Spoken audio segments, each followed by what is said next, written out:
I guess I'm a journalist now, right, guys? So what's interesting about this article is that unlike the other carnivore kind of critique pieces that focus in on, oh, it doesn't have enough fiber, there's not enough nutrients, you're gonna have a heart attack. This one actually kind of attacks the character and the credibility of Jordan Peterson, Michaela Peterson, and almost summarizes that this is all in your head. And the way they did that was they told Michaela Peterson's story. They said she's selling $75 half-hour consultations for people who want to stop eating almost everything. They try to like say, oh, she has no professional medical history, no, like she's only been on this diet for a very short period of time. And then they go to say that, oh, but she's able to consume vodka and bourbon, which is one of the most poisonous things. And from that, they surmise that, oh, this is all in her head, which is funny because that's what the doctors actually told her when she was younger. And it's pretty funny they're parroting that. But then they pretty much say, okay, well, it's all in her head. You know, everything's anecdotal. It's for her. And they kind of just then they go to talk to a gut microbiome specialist, which pretty much says, oh, everything's gonna you're gonna wreak havoc on your body for months to years, and then you're not gonna be able to do it. And there was no real credibility. And then they go to say that this guy who followed the diet for 2 weeks couldn't do it, and then he gained some weight back. So they're trying to use like professionals and things to discredit. They're saying, oh, this girl did all this anecdotal stuff with this crazy story, and then they say they go to professionals, which is supposed to have some sort of notoriety about him, and all they're really trying to do is just make it like a psychological thing. They're trying to discredit kind of the diet based off of her, of the way she's selling it, kind of. I guess to talk on the note of the gut microbiome, there's indigenous groups from all parts of the world that thrived on different diets, and whether it was an all meat diet for the Maasai or a half rye bread and half cheese diet for the Swiss, it's not a matter of gut microbiome. We know that humans can thrive off of various indigenous diets.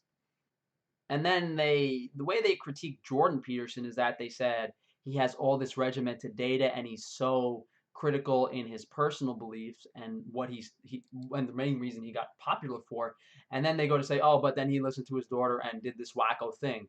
And then they took some quotes out of context that he spoke about on Joe Rogan, and he said apple cider gave me insomnia. I didn't sleep for 25 days. And then the article says the longest stretch of sleeplessness in humans is 11 days, witnessed by a Stanford research team. So this whole blurb of nonsense is pretty much they're trying to discredit Michaela and Jordan Peterson as much as possible. And all they pretty much do, this is the summary. The allure of a strict code for eating, a way to divide the world into good foods and bad foods, angels and demons, may be especially strong at a time when order feels in short supply. Indeed, there is at least some benefit to be had from any and all dietary advice or rules of life, so as long as a person believes in them. And so long as they provide a code that allows a person to feel good for having stuck with it and a cohort of like-minded adherents. The challenge is to find a code that accords as best as possible with scientific evidence about what is good and bad, and with what is best for the world. Well, to touch on the environmental thing, we have a overpopulation problem disguised as an environmental problem. I'm not getting into that, but to touch on, they made a comparison about comparing carnivore and human digestive systems, but there's no one else is like humans. Humans have been using tools for, and as I've said, we've thrived on many different types of diet as omnivores. That's not comparing a human's digestive system to a carnivore's digestive system is just ignorance.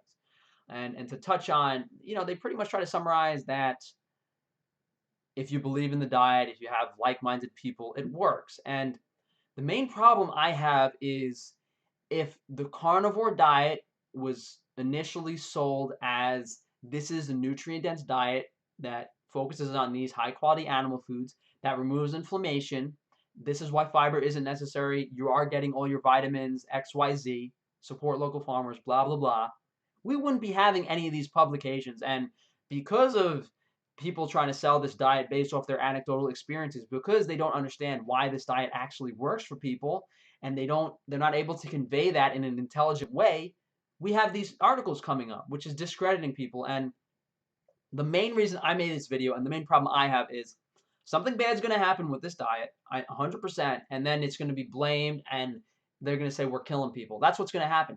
someone's going to go on this diet, they're going to eat cheeseburgers from McDonald's every day, they're going to have a heart attack in 3 months and die, and they're going to say, oh, zero carb told me to do this, carnivore told me to do this.